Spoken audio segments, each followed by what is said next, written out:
Hello बच्चों, let's read this question. An ester A with molecular formula C9H10O2 was treated with excess CS3 MgBr with complex formed was treated with H2SO4 to give an olefin. Ozonolysis of B gave a ketone with molecular formula C8H8O which shows positive iodoform test the structure of A. Means हमें अपना जो ester ए है उसे identify करना है. तो की concept यहाँ पे लग जाएगा. अब यहाँ पे देखिए इस क्वेश्चन में different type of reaction use होंगी, तो मैं यहाँ पर लिख लेती हूँ रिएक्शन ऑफ. फर्स्ट हमारा एस्टर है तो हम कार्बोनाइल कंपाउंड लिख देते हैं, कार्बोनाइल कंपाउंड. तो इसको देखेंगे कैसे एक कार्बोनाइल कंपाउंड रिएक्ट करते हैं डिफरेंट डिफरेंट रिएजेंट्स से. So first we have ester A with molecular formula C9H10O2. Ester में आपको पता है 2 ऑक्सीजन होती हैं, तो इसका फॉर्मूला कैसा हो सकता है.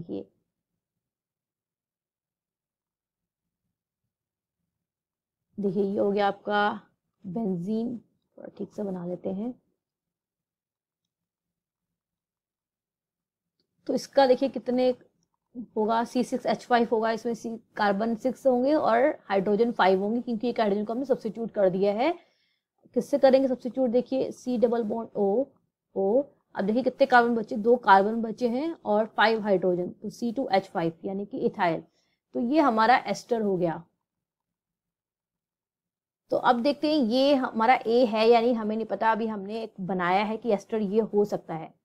अब हमने वेरीफाई करना है कि ये हमारा कंपाउंड ए है या नहीं. तो क्या लिखा है इसकी रिएक्शन बोलिए. Excess CS3 MgBr. पहले हम 1 मॉलिक्यूल ले लेते हैं CS3 MgBr का.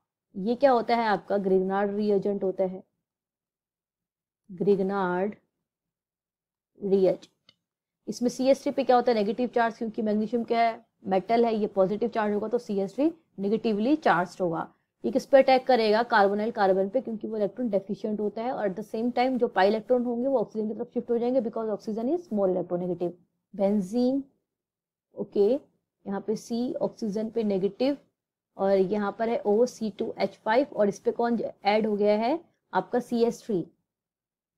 यहाँ पे CS3 ने एडिशन कर लिया है और इसके साथ एक MgBr जुड़ा रहेगा. तो ये एक तरीके से कॉम्प्लेक्स फॉर्म हो गया है. क्या है ये कॉम्प्लेक्स.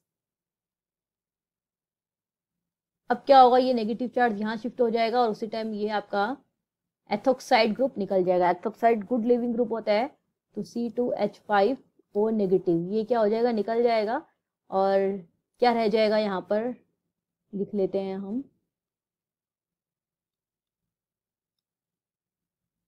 क्या बन गया यहाँ पे डबल बॉन्ड O CH3, ये कीटोन बन गया है. अब क्वेश्चन में क्या दिया हुआ है कि access of CS3 MgBr. Access है यानी कि हम एक बार फिर से CS3 MgBr यूज कर सकते हैं. अब ये क्या बन गया कीटोन. पहले एस्टर ने रिएक्ट किया था, देखिए एस्टर ने इस तरीके से कीटोन बना दिया हमारा CS3 MgBr से रिएक्ट करके. अब ये कीटोन फर्दर रिएक्ट करेगा, इसी सेम प्रोसेस रहेगी जैसी आपके एस्टर में दिखाई थी मैंने. तो क्या बनता है नेक्स्ट देखेंगे. क्या बना यहाँ पे फिनाइल ग्रुप और ये आपका कार्बन, इस पे अब 2 CS3 हो गए हैं और एक ऑक्सीजन नेगेटिव. अब ये एसिडिक वर्कअप करेगा और इस O नेगेटिव से रिएक्ट कर जाएगा, तो बन जाएगा यहाँ पर OH, सॉरी यहाँ पे C है कार्बन पे ऊपर OH और यहाँ पे CS3, एक CS3 मैंने यहाँ लगा दिया. अब ये टर्शरी अल्कोहल हो गया.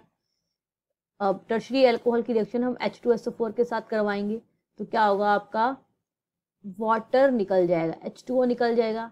वाटर का एलिमिनेशन हो गया, यानी कि क्या फॉर्म हो जाएगी यहाँ पे एल्कीन. तो देखिए H कहाँ से जाएगा, ये वाला मिथाइल और ये वाला मिथाइल दोनों सेम है, तो H दोनों में से कहीं से भी जा सकता है. तो ये बन जाएगा यहाँ पर आपका C double bond CH2, CH3 से एक H निकल गया तो CH2 हो गया और ये यहाँ पे CS3. ये बन गया आपका ऑल्फिन जो हमें कंपाउंड क्वेश्चन में दिया था. अब ऑल्फिन उसने बोला है कि फर्दर क्या करेगी. देखो डबल बॉन्ड है, किससे रिएक्ट करेगी, ओजोन से बोला है.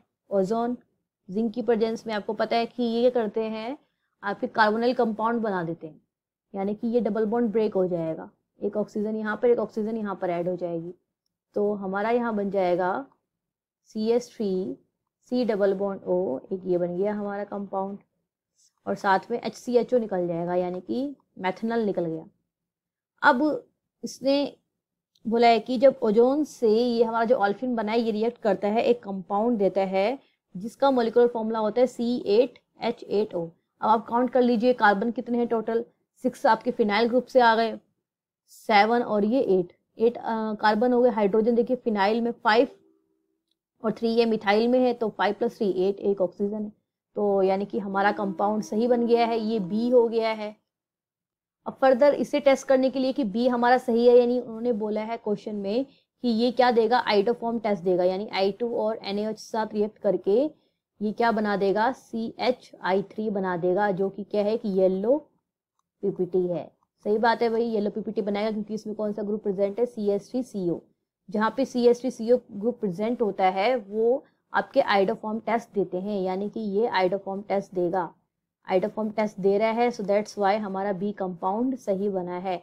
अब बी सही बना है तो हमारा ए डेफिनेटली क्या होगा, so this compound should be A, यानी कि आपका ये फिनाइल के साथ एस्टर प्लस C2H5, ठीक है, दिस वुड बी ए।